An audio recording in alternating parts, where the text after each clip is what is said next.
Hello, konnichiwa minasan. Kailangan mo rin ba magbayad ng tax kagaya ko dito sa Japan? Tara, let's go, samahan niyo ko. Alam niyo bang napakadali lang magbayad ng tax dito sa Japan dahil hindi mo na kailangan bumiyahe pa ng City Hall para lang makapagbayad ng iyong tax. Dahil pwede mo na itong bayaran sa mga convenience store na malapit sa bahay mo. Anyways, itong tax pala na babayaran ko ay pang isang taon na naka-address pa rin sa dati kong tinitirhan.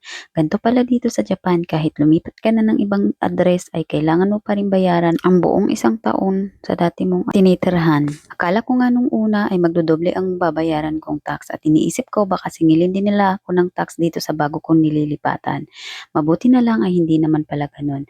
At nag-uumpisa daw ang bayad ko ng tax dito sa panibago kong address sa isa pang taon. Kinakaltas nga lang tong tax sa sahod at dahil nga nag-resign ako sa dati kong trabaho kaya wala silang makaltasan. Ito nga at pinadala nila sa akin ang babayaran ko. Madali lang naman siyang bayaran dahil iaabot mo lang yung papel at iyong pambayad. Ayan, at tapos na.